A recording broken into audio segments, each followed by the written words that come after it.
ಮನ ಮುನಿದು ಅಳಿಯ ನೋಡ ಅನವರದ ದಕ್ಷಂಗಾಗಿ ಕಾಲಾಂತರಗಿ ಕಮಲಜನು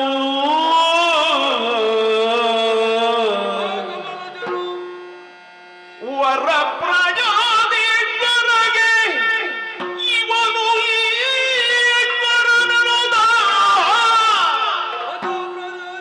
ವರ ಪ್ರಜಾದೀಶ್ವರಗೆ ಇವನೀಶ್ವರನೆನುದ ಪಟ್ಟವನು ಕಟ್ಟರು ಮತ್ತೆ ಭರಿತವಾದುದು ಮನ ಹುಕ್ಕರಿಸಿ ತಡಿಗಡಿಗೆ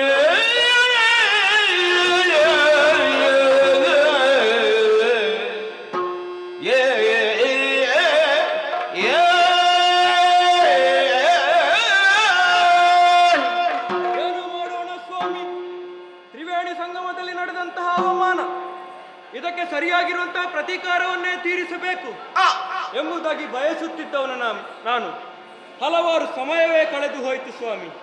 ಆ ಘಟನೆಯನ್ನು ಮರೆಯುವುದಕ್ಕೆ ಪ್ರಯತ್ನ ಮಾಡಿದರೆ ಮರೆಯುವುದಕ್ಕೆ ಆಗುವುದಿಲ್ಲ. ಕಾರಣ ನನ್ನ ಅಳಿಯನಿಂದಾದಂತಹ ಅವಮಾನ. ಸೇಡನ್ನು ಹೇಗಾದರೂ ತೀರಿಸಿಕೊಳ್ಳಲೇಬೇಕು.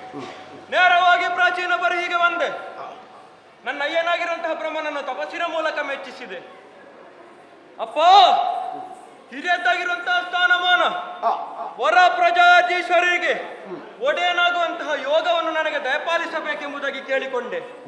ಹೀಗಿರುವಾಗ ಯಾಗವನ್ನು ಮಾಡುವುದಕ್ಕೆ ಸೂಚಿಸಿದ್ದಾರೆ. ಆ ಯಾಗವನ್ನು ಮಾಡಿದೆ ಅಂತಾದರೆ ಪ್ರಜಾಧೀಶ್ವರರಿಗೆ ನಾನೇ ಈಶ ಎಂಬುದಾಗಿ ತಂದೆಯವರೇ ಸೂಚಿಸಿದ್ದಾರೆ. ಹಾಗಾಗಿ ನಮ್ಮ ಗುರುಗಳಾಗಿರುವಂತಹ ಬೃಹಸ್ಪತಿ ಆಚಾರ್ಯರು ಅವರನ್ನು ಕರೆಸಿದ್ದೇನೆ. ಮುಹೂರ್ತ ಕೇಳಿದ್ದೇನೆ. ನಿರೀಶ್ವರ ಯಾಗ ಇದರ ಸಂಕಲ್ಪವನ್ನು ಮಾಡಿದ್ದೇನೆ. ಅವರ ಉಸ್ತುವಾರಿಕೆಯಲ್ಲಿ ನಿರೀಶ್ವರ ಯಾಗ. ಹಾಗೆ ಬೇಕಾಗಿರುವಂತಹ ಸಾಮಗ್ರಿಗಳನ್ನು ಸಿದ್ಧಪಡಿಸುವುದಕ್ಕಾಗಿ ನಮ್ಮ ಸ್ವಯಂ ಸೇವಕರು ಎಲ್ಲರಿಗೂ ಕೂಡ ಹೇಳಿದ್ದೇನೆ. ಪ್ರತಿಯೊಬ್ಬರಿಗೂ ಕೂಡ ಆಮಂತ್ರಣ ಹೋಗಬೇಕು. ಆದರೆ ಕೈಲಾಸಕ್ಕೊಂದು ಆಮಂತ್ರಣ ಉಳಿದು, ಕೈಲಾಸದಲ್ಲಿರುವಂತಹ ಪರಶಿವನಿಗೆ ಉಳಿದು ಬೇರೆಲ್ಲರಿಗೂ ಕೂಡ ಆಮಂತ್ರಣ ಹೋಗಬೇಕು ಎಂಬುದಾಗಿ ಚರರಲ್ಲಿ ಹೇಳಿದ್ದೇನೆ. ಇನ್ನು ಯಾಗಕ್ಕೆ ಬೇಕಾಗಿರುವಂತಹ ಸಿದ್ಧತೆಗಳನ್ನು ಮಾಡುತ್ತಾ ನೋಡೋಣ ಏನಾಗುತ್ತದೆ ಎಂಬುದಾಗಿ.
ಪರಿಪ